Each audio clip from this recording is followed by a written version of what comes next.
Pilipinas, ating sinilang. Minsan ang hirap mong mahalin. Madalas na pagkadali nito. Ika nga ni Francis ang ahas na buo bilang Pinoy. Sana nga masabi natin ito sa lahat ng pagkakataon. Ikaw ay makalinga. May ilang pagkakataon mapagsamantala din. Sobra ka masiyahin kung minsan nakakasama na okay tanggapin ang masamang kapalaran. Pero hindi kailangan makontento dito, ikaw ay magalang. May ilang napastangan, napakaganda ng iyong natural na kagandahan. At napakalawak ng iyong likas na yaman. Pero bakit ka pa din lugmok sa hirap? Nangunguna sa dami sa paggamit ng bagong teknolohiya. Pero lagi naman nahuhuli sa kaalaman. Ika nga ni Ernie Baron, ang kaalaman ay kapangyarihan. Pero sa Pinas, ang kapangyarihan madalas nasa walang alam. Magbabago pa nga ba ang iyong kapalaran? Kung paulit-ulit mo na lang hahayaan na ikaw ay pagsamantlahan. Magsikap ang bawat isa na magkaroon ng tamang kaalaman at kakayahan upang hindi lang ang iyong buhay ay maitatuyot pagko sa mahal na bansa na nagkangalang Pilipinas.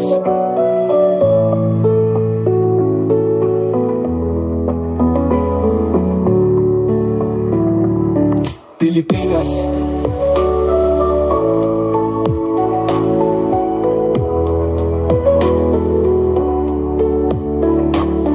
Pilipinas.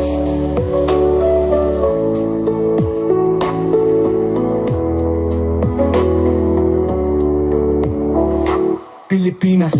May ilang pagkataon mapagsamantala din. Kung minsan ang hirap mo mahalin, madalas napakadali nito gawin. Ika nga ni Francis ang taas na o bilang Pinoy. Sana nga masabi natin ito sa lahat ng pagkakataon. Ikaw ay makalinga. May ilang pagkakataon mapagsamantala din. Sobra ka masiyahin kung minsan nakakasama na okay tanggapin ang masamang kapalaran. Pero hindi kailangan makontento dito, ikaw ay magalang. May ilang napastangan, napakaganda ng iyong natural na kagandahan. At napakalawak ng iyong likas na yaman. Pero bakit ka pa din lugmok sa hirap? Nangunguna sa dami sa paggamit ng bagong teknolohiya. Pilipinas. Pilipinas ang sinilangan. Kung minsan ang hirap mong mahalin, madalas napakadali nito gawin. Ika nga ni Francis ang taas o bilang Pinoy. Pilipinas. Sana nga masabi natin ito sa lahat ng pagkakataon. Ikaw ay makalinga. May ilang pagkakataon mapagsamantala din. Sobra kang masiyahin kung minsan nakakasama na. Bakit ang gabi ng masamang kapalaran? Pero hindi kailangan makontento dito.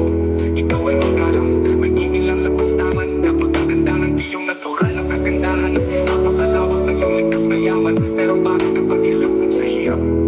Nangunguna sa dami sa paggamit ng bagong teknolohiya. Pero laging naman nahuhuli sa kaalaman. Ika nga ni Ernie Baron, ang kaalaman ay kapangyarihan.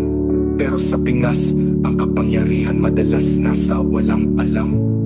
Magbabago pa nga ba ang iyong kapalaran? Kung paulit-ulit mo na lang hahayaan na ikaw ay pagsamantlahan. Magsikap ang bawat isa na magkaroon ng tamang kapalaman at kakayahan upang hindi lang ang iyong buhay ay makita